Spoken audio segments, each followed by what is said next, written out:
Okay, hi. This is Legend Matey / Milo Neal / Legend Matey again because I'm bad with numbers. Anyway, last time we fell through several dark portals on the Stanley Parable, and now I think we're in hell. I start. What is this?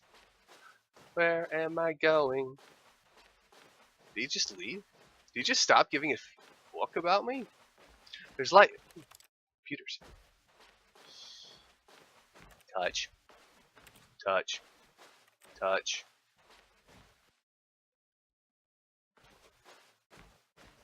Touch. Touch.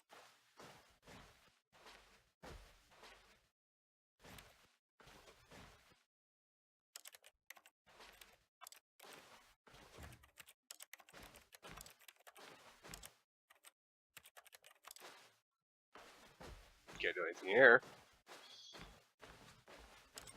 Can't even shut the door.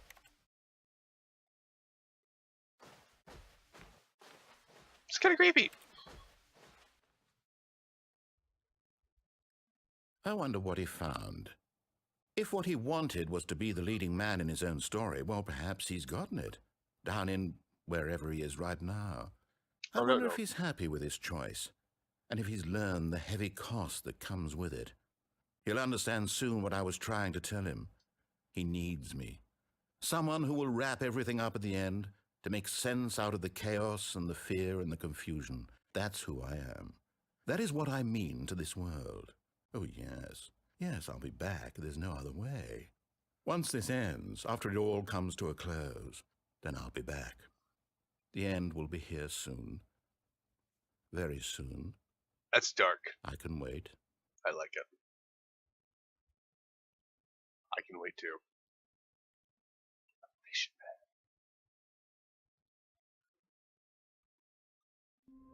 The end is never, the end is never, the end is never, the end is never. Hey, we're back at square one. All right. Stanley thought to himself. Am I sure that the orders stopped coming in? How is that possible? They never stopped. Surely I was mistaken.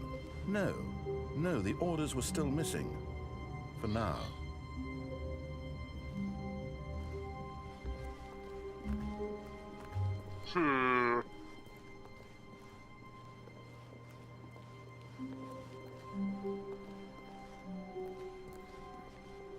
Maybe if I work with him?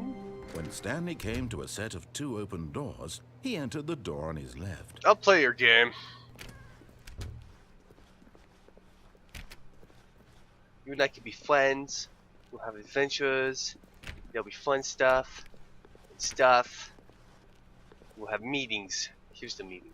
Yet there was not a single person here either. Tips for not getting fired. Feeling a wave of disbelief, Stanley decided to go up to his boss's office, hoping he might find an answer there. I'll ball up inside you, take it up passive-aggressively. Resent coworkers for not supporting you more. Makes sense. Well, I like your broom closet! Stanley stepped into the broom closet, but there was nothing here, so he turned around and got back on track. Nothing? Nothing? Look at this, that's a doohickey. That's like the handle for a power washer, no choice dude. to make, no it's path cool to follow, just an empty broom closet. There's a box. No reason to still be here. And, the hell is that? A hammer? Oh, it's a... It was baffling that Stanley was still just sitting in the broom closet. He wasn't even doing anything. Some cable. At least if there was something to interact with, he'd be justified in some way. My God! He's literally just standing there doing sweet FA. There's a broom, though! Come on, God guy. There's a broom. Look at it. Are you really still in the broom closet? Yeah. Standing around doing nothing? Why? Please offer me some explanation here. I'm genuinely confused. It's a nice room. I really like this room. I mean, look, that cable's clipping through the leg of that. That's just... You do realize there's no choice or anything in here, right? Yeah. If I'd said Stanley walked past the broom closet, at least you would have had a reason for exploring it to find out. but it didn't even occur to me because literally this closet is of absolutely no significance to the story whatsoever. Dude, I never would have thought to mention it. that's your problem. I would have put this in. I mean, look, there's duct tape and stuff. Maybe to you this is somehow its own branching path. Yeah. Maybe when you go talk about this with your friends, you'll say, "Oh, did you get the broom closet ending? The broom closet ending was my favorite." I hope your friends find this concerning. Well, Stanley was fat and ugly and really stupid. He well, probably fuck you only got too. the job because of a family connection. That's how stupid he is. That or with drug money. Also, Stanley is addicted to drugs and hookers. I can deny none of this. I'm sorry. Well, I've come to a very definite conclusion about what's going on right now. And what would that be? You're dead. You got to this broom closet, explored it a bit, and were just about to leave because there's nothing here, when a physical malady of some sort shut down your central nervous system and you collapsed on the keyboard. That's horrible. In a situation like this, the responsible thing is to alert someone nearby so as to ensure that your body is taken care of before it begins to decompose. So? Hello? Anyone who happens to be nearby? The person at this computer is That's you guys. dead.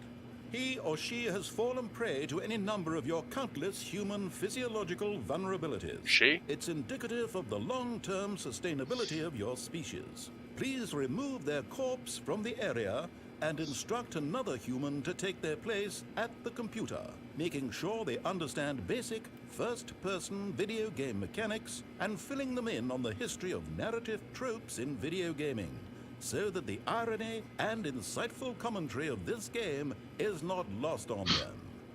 All right. Screw you, dude. I got You've duct done tape. that. Just step out into the hallway. Oh, fuck you. Now that's a challenge. Said I'm a fat drug hooker. Thing, look it up. Or don't. Don't look that up. I'm sorry. I take it back.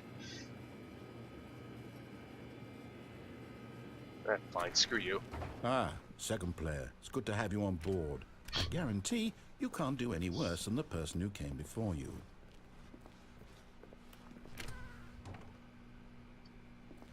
You too? Unbelievable. I'm at the mercy of an entire species of invalids. Perhaps there's a monkey nearby you can hand the controls to. A fish? Oh, I Fungus? wish. Look, you can hammer out the details. I'm not particularly picky. I'll just be waiting for when you're ready to pick up the story again. Fine. Jeez.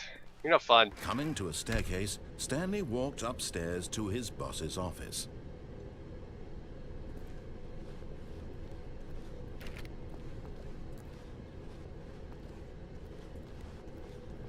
You knew full fucking well what was gonna happen when you told me to go up.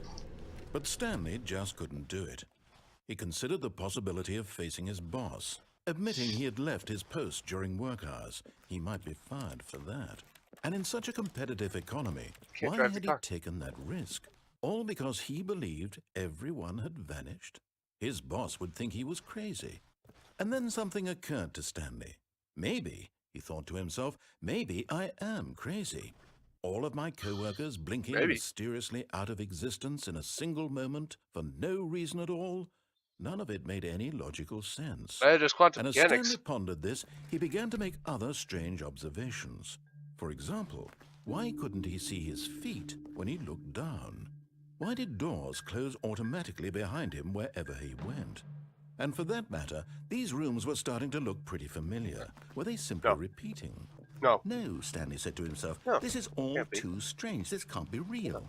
And at last, he came to the conclusion that had been on the tip possible. of his tongue. He just not hadn't possible. found the words for it. I'm dreaming, he yelled. This is all a dream. Oh, what a Doesn't relief end. Stanley felt to have finally found an answer, an explanation. His co-workers weren't actually gone. Dear He God. wasn't going to lose his job. He wasn't crazy after all. And he That's thought to nice. himself, I suppose I'll wake up soon.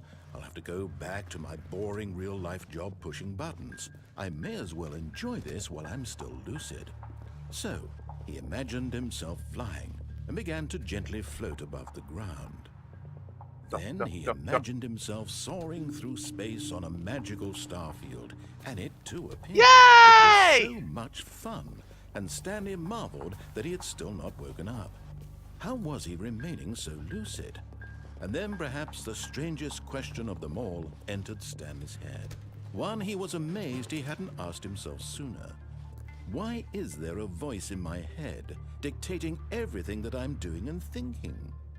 Now the voice was describing itself being considered by Stanley, who found it particularly strange. I'm dreaming about a voice describing me, thinking about how it's describing my thoughts, he thought. And while he thought it all very odd, God, what? if this voice spoke to all people in their dreams, the truth was that, of course, this was not a dream. How could it be? Was Stanley simply deceiving himself, believing that if he's asleep, he doesn't have to take responsibility for himself?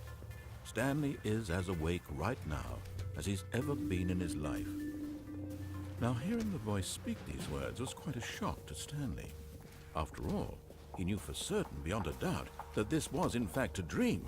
Did the voice not see him float and make the magical stars just a moment ago? How else would the voice explain all that? This voice was a part of himself too. Surely, if he could just... He would prove it. He would prove that he was in control, that this was a dream.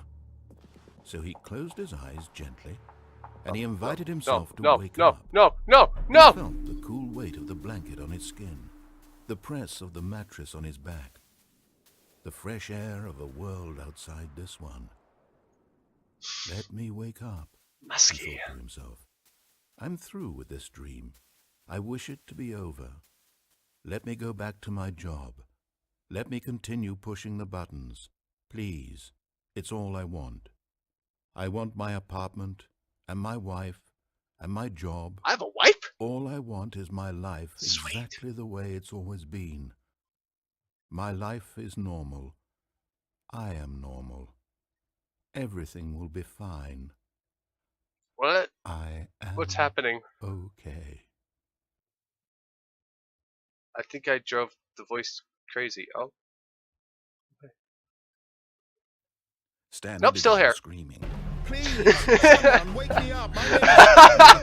I have a boss. I have an office. I'm real. Please, just tell me I'm real. I must be real. I must be connected. Jesus Christ. Who am I? Oh, jeez. And everything went black. That's encouraging. This is the story of a woman named Mariella. Mariella woke up on a day like any other. She arose, got dressed, gathered her belongings, and walked to her place of work. But on this particular day, her walk was interrupted by the body of a man who had stumbled through town talking and screaming to himself, and then collapsed dead on the sidewalk. And although she would soon turn to go call for an ambulance, for just a few brief moments, she considered the strange man. He was obviously crazy. This much she knew. Everyone knows what crazy people look like. And in that moment, she thought to herself how lucky she was to be normal. I am sane. I am in control of my mind. I know what is real and what isn't. It was comforting to think this, and in a certain way, seeing this man made her feel better. Well, that's just then screwed she up, remembered lady. the meeting she had scheduled for that day. The very important people whose impressions of her would affect her career, and by extension, the rest of her life. She had no time for this, so it was only a moment that she stood there, staring down at the body. And then she turned and ran. Well, that's a nice story. I like that story. It's got a good ending. Well, a good ending's a good way to end stuff. So, that's fucking obvious. This has been Legend Matey / Milo Neal. And this is the Stanley Parable. I'll catch you on the next episode. Just get back to work. Stop. Oh yeah, baby. Oh, this is going well. I like where this is going.